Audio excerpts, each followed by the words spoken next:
in tonight's Dollars and Cents. As college acceptance letters start to come out this month, we're reminded how expensive college can be, and many families struggle to afford it. But financial aid can help. An important deadline is approaching to apply for that money. I talked with an expert on college prep who explains how to navigate new changes and concerns with affording college.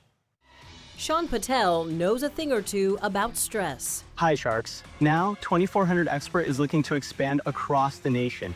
So, Sharks, who's ready to score big off my perfect score? Since appearing on Shark Tank, Patel says he's been able to help thousands of students get into top colleges and earn scholarships to afford college through the company he founded, Prep Expert. Everyone knows college tuition is skyrocketing well beyond inflation these days. An important application deadline to help pay for college is fast approaching. FAFSA is the free application for federal student aid. It's the mandatory application parents, students, and families fill out when applying for college in order to qualify for any federally funded financial aid. That can include student loans, Pell Grants, and work-study programs. It is high stakes. I don't want to scare anyone out there, but it's a really great path to making college more affordable. FAFSA applications open in the winter when high school seniors start applying for college and stays open until the summer after students get their acceptance letters. According to the FAFSA website, the FAFSA form for 2025 has to be submitted before midnight, June 30th.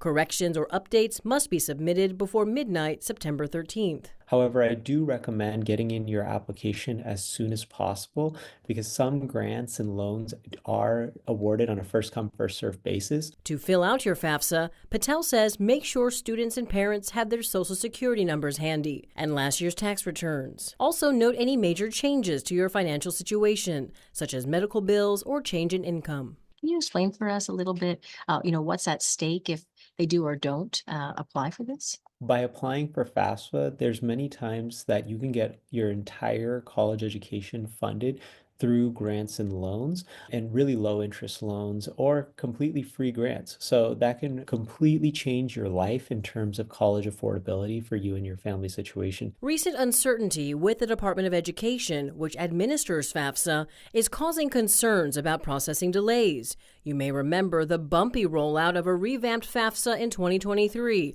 under the Biden administration. And just this March, mass layoffs at the Department of Education by the Trump administration. Student loans will not be affected. So you will still qualify and be able to receive your student loans because those have been federally funded and committed to by Congress. So even if the Department of Education were to shut down, your student loans would then be administered by another department in the federal government. Patel also says if you qualify for funds, you should expect to get them eventually. But he says to expect delays in updates, customer service, and potentially verification as you work through the application process. You mentioned preparing for some potential delays as things are in flux right now. Any advice for families and students to deal with that? Stay on top of your communication, both with the Office of Federal Student Aid and, make sure you have documentation of everything because, if the loan officer that you are talking to or the person in the administration does get laid off, you want to make sure you keep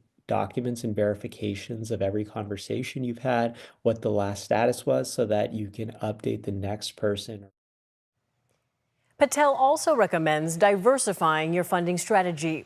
Don't just rely on FAFSA and the federal government to fund your education. Consider looking into state-based grants and state-based loans, too. Remember, each college and career or trade school may have its own deadline. Check with the school you're interested in attending and get your paperwork in on time. I explore other ways to save for college and how to make the most of your college budget in my other Dollars and Cents stories on our website, abc10.com.